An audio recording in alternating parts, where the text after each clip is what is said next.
بسم اللہ الرحمن الرحیم۔ حضور صلی اللہ علیہ وسلم کے ان اخلاق اور اعمال کے قصے جن کی وجہ سے لوگوں کو ہدایت ملتی تھی۔ حضرت زید بن سعنہ رضی اللہ تعالی عنہ کے اسلام لانے کا قصہ، جو کہ یہودیوں کے بڑے عالم تھے۔ حضرت عبداللہ بن سلام رضی اللہ تعالی عنہ فرماتے ہیں کہ جب اللہ عز و جل نے حضرت زید بن سعنہ رضی اللہ تعالی عنہ کو ہدایت سے نوازنے کا ارادہ فرمایا تو حضرت زید بن سعنہ رضی اللہ تعالی عنہ نے اپنے دل میں کہا کہ حضور صلی اللہ علیہ وسلم کے چہرے پر نگاہ پڑتے ہی میں نے نبوت کی تمام نشانیوں کو حضور صلی اللہ علیہ وسلم کے چہرے میں پا لیا تھا، لیکن دو نشانیاں ایسی ہیں جن کو میں نے آپ میں ابھی تک آزمایا نہیں ہے۔ ایک تو یہ کہ نبی کی بردباری اس کے جلد غصے میں آ جانے پر غالب ہوتی ہے، دوسری یہ کہ نبی کے ساتھ جتنا زیادہ نادانی کا معاملہ کیا جائے گا اس کی بردباری اتنی بڑھتی جائے گی۔ چنانچہ ایک دن آپ حجرے سے باہر تشریف لائے، آپ کے ساتھ حضرت علی بن ابی طالب رضی اللہ تعالی عنہ بھی تھے۔ آپ صلی اللہ علیہ وسلم کے پاس ایک آدمی اونٹنی پر سوار ہو کر آیا جو بظاہر بدو معلوم ہوتا تھا۔ اس نے کہا، یا رسول اللہ، فلاں قبیلے کی بستی میں میرے چند ساتھی مسلمان ہو چکے ہیں۔ میں نے ان سے کہا تھا کہ اگر وہ اسلام قبول کر لیں گے تو ان پر رزق کی بڑی وسعت ہو جائے گی، لیکن اب وہاں قحط سالک آ گئی اور بارش بالکل نہیں ہو رہی ہے۔ یا رسول اللہ، مجھے اس بات کا خطرہ ہے کہ جیسے وہ لالچ میں آ کر اسلام میں داخل ہوئے، اسی طرح لالچ میں آ کر کہیں وہ اسلام سے نکل نہ جائیں۔ اگر آپ مناسب سمجھیں تو ان کی مدد کے لیے کچھ بھیج دیں۔ آپ کے پہلو میں جو آدمی تھا، آپ نے اس کی طرف دیکھا، میرا خیال یہ ہے کہ وہ حضرت علی رضی اللہ تعالی عنہ تھے۔ تو اس آدمی نے کہا، یا رسول اللہ، اس مال میں سے تو کچھ بھی نہیں بچا۔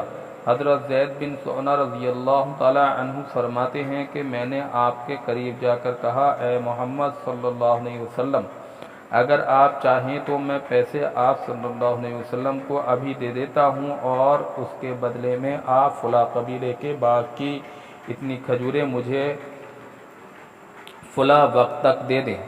آپ نے فرمایا، ٹھیک ہے، لیکن کسی کے باغ کو معین مت کرو۔ میں نے کہا، چلو ٹھیک ہے۔ چنانچہ آپ صلی اللہ علیہ وسلم نے مجھ سے یہ سودا کر لیا۔ میں نے اپنی کمر سے ہمیانی کھولی اور ان کھجوروں کے بدلے میں آپ کو 80 مثقال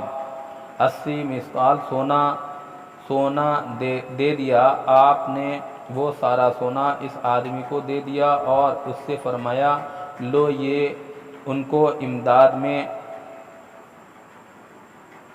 امداد کے لیے لے جاؤ اور ان میں برابر تقسیم کر دینا۔ حضرت زید بن سعنہ رضی اللہ تعالیٰ عنہ فرماتے ہیں کہ مقررہ میعاد میں ابھی دو تین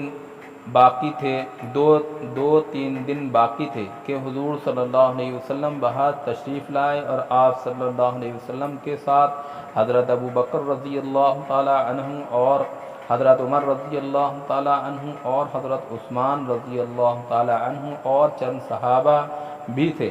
جب آپ نماز جنازہ پڑھا چکے اور ایک دیوار کے قریب بیٹھنے کے لیے تشریف لے گئے تو میں نے آگے بڑھ کر آپ کا گریبان پکڑ لیا اور غصے والے چہرے سے میں نے ان کی طرف دیکھا اور میں نے آپ صلی اللہ علیہ وسلم سے کہا، اے محمد صلی اللہ علیہ وسلم، آپ میرا حق کیوں ادا نہیں کرتے؟ اللہ کی قسم، تم اولاد عبد المطلب نے تو ٹال مٹول کرنا ہی سیکھا ہے اور اب ساتھ رہ کر بھی یہی نظر آیا ہے۔ اتنے میں میری نظر حضرت عمر رضی اللہ تعالی عنہ پر پڑی تو غصے کے مارے ان کی دونوں آنکھیں گول آسمان کی طرح گھوم رہی تھیں۔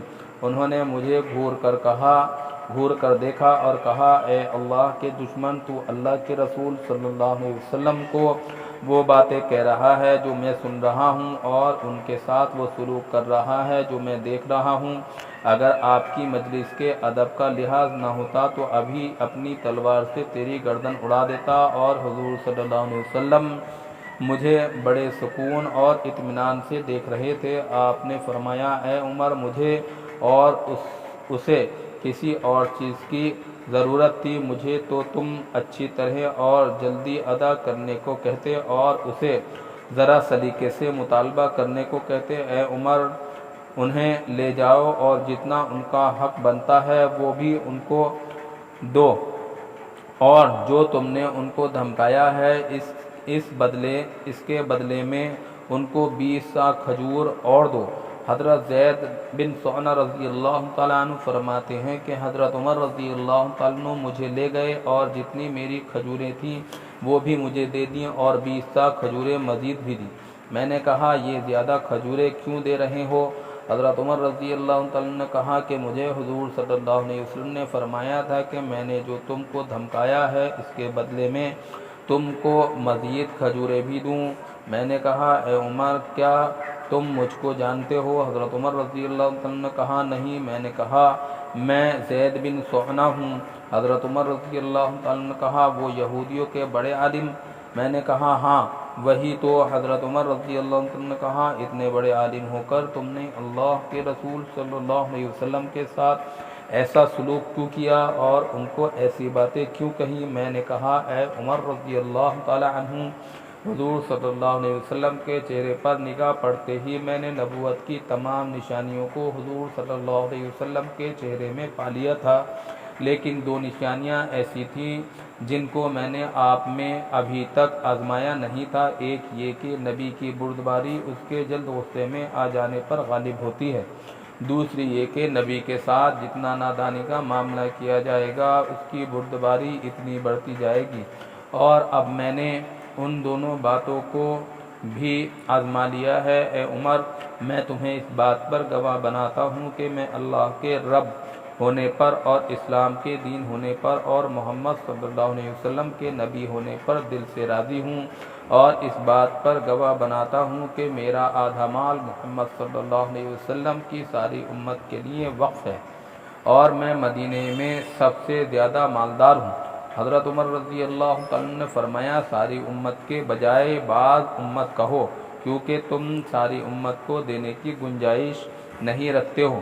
میں نے کہا، اچھا، بعض امت کے لیے وقف ہے۔ وہاں سے حضرت عمر رضی اللہ تعالی عنہ اور حضرت زید بن سعنہ رضی اللہ تعالی عنہ حضور صلی اللہ علیہ وسلم کی خدمت میں واپس گئے، اور حضرت زید بن سعنہ رضی اللہ عنہ نے پہنچتے ہی کہا، اشہد ان لا الہ الا اللہ واشہد ان محمدًا عبدہ ورسولہ، اور حضور صلی اللہ علیہ وسلم پر ایمان لے آئے اور آپ صلی اللہ علیہ وسلم کی تصدیق کی اور آپ کے ساتھ ہاتھ پر بیعت کی، اور حضور صلی اللہ علیہ وسلم کے ساتھ بہت سے غزوات میں شریک رہے، اور غزوہ تبوک میں واپس آئے تو آتے ہوئے نہیں بلکہ آگے بڑھتے ہوئے انہوں نے وفات پائی۔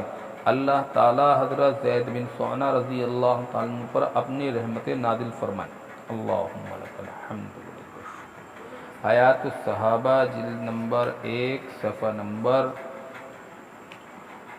189، 90، 91۔